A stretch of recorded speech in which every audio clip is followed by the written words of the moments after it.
Hej YouTube, Patrick fra Lønnebo her. I dag vil jeg vise jer, hvordan jeg fjernede mos og rensede vores sten i indkørslen og de andre gangarealer, som forvandlede vores skovhave og indkørsel fra at være mosbevokset, slimet, stinkende og ikke mindst algebefængt. Vi overtog huset tidligt på året, og hvis der er en ting ud over en snorlig græskant, som jeg bare skal have styr på, så er det pæne sten og fliser i indkørslen. Hvis du nu ikke ønsker at se hele videoen, så starter jeg lige med at opsummere min proces. Selvom at jeg vil mene, at jeg i løbet af videoen deler nogle nyttige tips, som måske burde blive hængende. Uanset hvad, så starter jeg med at fjerne mos og alger med en højtryksrenser. Og skal du kun fjerne mos, vil jeg fraråde dig en højtryksrenser og blot benytte en fliserenser eller gå helt lavpraktisk til værks med en spartel eller et gammelt søm. Efterfølgende retter jeg op på de steder, hvor stenene var sunket ned. Eksempelvis ved det her område, hvor at stenene var sunket ned grundigt nedløbsrør. Derefter sprøjtede jeg rensemidlet Nilfisk Active Stone Cleaner ud for at lave en dybdegående rens af stenene. Så skyllede jeg rensemidlet væk og lå stenene tørre i 1 til 2 dage. Næst sidst så imprægnerede jeg alle stenene.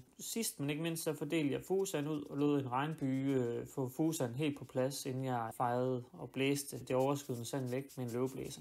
Det var det. Jeg siger det som det er. Det tager meget længere tid end et par timer, men resultatet er det hele værd. Nede i beskrivelsen kan du også hoppe hen til et bestemt tidspunkt i videoen, hvis du ønsker at springe frem til noget specifikt. Men lad os komme i gang. Alle bør vide, at den bedste løsning til at forhindre mos i at indtage stenene og fliserne er ved at øge sollys i de skyggefulde områder og rette eventuelle dræningsproblemer. Det var desværre ikke muligheden hjemme med os, da de steder, hvor der er skygge, er grundet husets placering. Det kan vi ikke lige flytte. Hvis det havde været træernes skyld, havde jeg ikke gjort noget ved det, da jeg personligt synes, at træerne giver hygge og lidt mere privatliv. Men lad os komme i gang.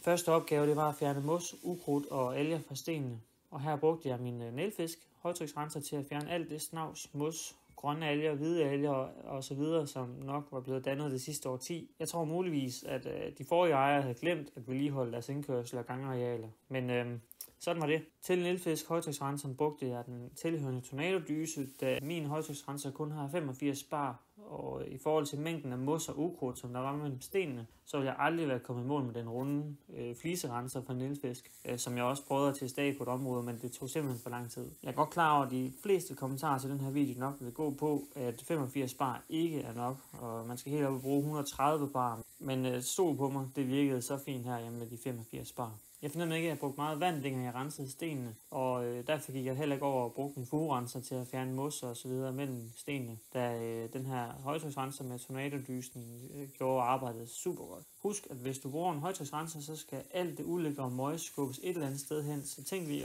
en tanke eller to, inden du går i gang i forhold til, hvilken retning du skal sprøjte. Og det var egentlig også derfor, jeg inddelte arealerne i flere områder, så jeg kunne styre vandet, mos og sand i den retning, som jeg gerne ville, nemlig væk fra huset, til et sted, hvor jeg kunne samle det op. Inde i gårdhaven, som du kan se her, var jeg nødsaget til at være lidt mere påpasselig, da jeg uanset hvor jeg rensede, ville ramme mure, vinduer, sandkasser osv. Det var også derfor, at jeg lidt hyppigere måtte samle alt det op, som jeg fik frem. Og lige en note til mig selv til næste gang. Flyt møbler, legehus og så videre helt væk, inden du begynder at rense stenene. Da alt inden for 3 meter bliver ramt af vand og skidt, og inklusive mig selv, af og til så skiftede jeg over til en skylledyse i stedet for tornadodysen, for lige at skylle det omkringliggende område, som huset, trappen, skuret og hegnet rene. Og så vil jeg sige, at en løveblæser er ret smart til at blæse vandet væk, i stedet for at bruge mere vand til at skubbe vandet væk. Og det er jo egentlig ret smart, når man skal til at samle alt skidtet op, fordi så får du fjernet noget af vandet, inden du skal til at samle op, og så ender du med en trillebør, der er fyldt med halv del sten og snavs og halvdel vand. Og så kan det være fristende at spørge, hvorfor jeg ikke fik en professionel til at hjælpe mig med det her. Jeg købte den her højtryksrenser for nogle år siden, og jeg har aldrig rigtig brugt den. Og de her sten, de var simpelthen så beskidte, og jeg ville bare i gang. Så det var egentlig også nærmest en fornøjelse at se, hvor stor en effekt nogle få sekunder med den her højtryksrenser havde af påvirkning på, hvordan det så ud. Det er måske også her, jeg lige skal pointere, at jeg var meget opmærksom på ikke at sprøjte med højtryksrenseren direkte ned på stenene med mere end højst nødvendigt. Da jeg har en idé om, at det hurtigt kan gøre mere skade end gavn, fordi den er alligevel ret kraftig. Ikke en eneste gang så jeg, at jeg havde været for hård ved stenene. Især fordi jeg kun brugte lige præcis den mængde tid på hver sten, der var nok til både at fjerne mos, alger og ukrudt. Trin 2, det var at få rettet op på stenene de steder, hvor de var blevet skubbet op af trærødder, eller de steder, hvor de var sunket på grund af vand, og det kunne være ved et nødløbsrør, som du kan se her. Trærødderne under stenene fjernede jeg med en multicutter, og efterfølgende puttede jeg brolæggersand i efter behov. Men altså, Brug hvad der virker for dig. Det næste step i min proces var at sprøjte det her rensemiddel ud, Nilfisk Active Stone Cleaner. Nilfisk Active Stone Cleaner er et kraftigt vandbaseret rengøringsmiddel, som sikrer en ekstra grundig rengøring, og det skulle efter sigende fjerne skidt, snavs og andre belægninger fra udendørsarealer. Efter at rensemidlet havde fået lov at ligge på i 15-20 minutter, så sprøjtede jeg det væk, jævnfør anvendelsesvejledningen. Efterfølgende lod jeg stenene tørre natten over, faktisk i 2 dage, så de var klar til at blive imprægneret. Jeg købte den her imprægnering fra Neutralon, som hedder flise- og murimprægnering, som jeg fandt okay til det her formål. Også lidt påvirket af, at det ikke var den dyreste. Havde imprægneringen kostet meget mere, kunne det næsten svare sig, at jeg havde været ude at købe en professionel bare til at imprægnere fliserne, fordi det var godt nok peberet. Til at sprøjte imprægneringen ud, brugte jeg den her elektroniske rygsprøjte, som har den ene fordel, at den er jævn hurtig til at sprøjte med. Men efter første omgang, så skiftede jeg faktisk over til en almindelig tryksprøjte, som du kan købe ude i diverse byggemarkeder for 50-100 kroner, da jeg følte, at der var lidt mere styr på, hvor jeg sprøjtede imprægneringen hen, og mængden jeg sprøjtede med. Efter at imprægneringen den havde fået lov at suge ned i stenene, så var det på tide, at jeg fyldte revnerne op med sand. Jeg brugte en del tid på at undersøge markedet for fugsand, da jeg ønskede at bruge noget, som havde ukrudtshæmmende egenskaber, og noget jeg også kunne komme til at få penge for. Det er godt nok peberet, når man skal ud og købe 200 kilo fugesand, og en pose koster 200 kroner. Men jeg fandt heldigvis noget her til 60 kroner. Jeg gik med den her variant fra No Grow, som er en fugesand til udendørs fuger, beregnet til private terrasser, stier og indkørsel med trafik, og hvor der er en afstand mellem fliserne på 2-5 mm.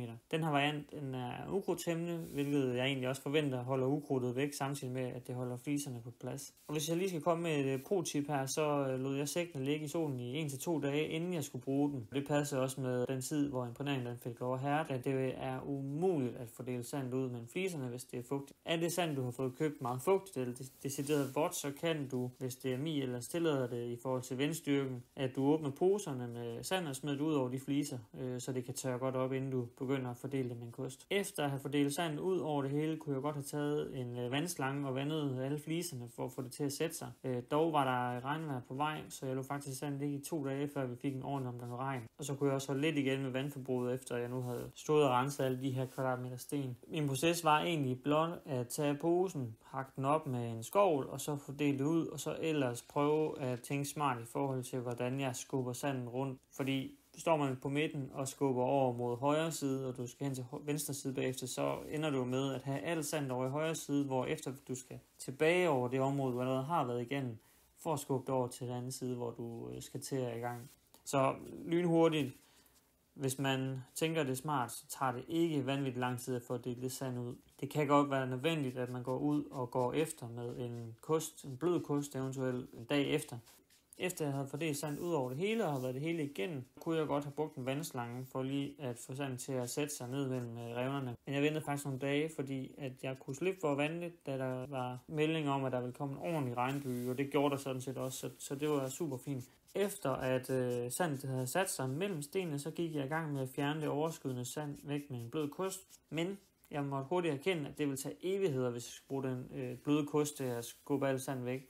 Så jeg fandt faktisk løvblæseren frem igen, for lige at se, om den kunne fjerne sandet, uden at den også fjernede sandet mellem stenene. Og den gjorde faktisk jobbet rigtig godt. Og der var ikke noget af det sand, som lå mellem stenene, som forsvandt. Alt i alt er jeg rigtig godt med det resultat, jeg har fået herinde, og jeg er meget spændt på at se, om det holder til næste år. Om de har taget skade, eller om de er blevet grimme, eller whatever. Jeg har en idé om, at det jeg har gjort ikke er meget anderledes, end det de professionelle gør. Men lad os nu se, om jeg skal over det igen næste år. Uanset hvad, så var det super fedt. Jeg tror, jeg har brugt 10 timer i alt. Og god forberedelse, det slår alt. Så længe man har fjernet alle tingene, og man har købt alle de produkter, man skal bruge, og du har en højtryksrenser, jamen så når man rigtig langt på meget kort tid.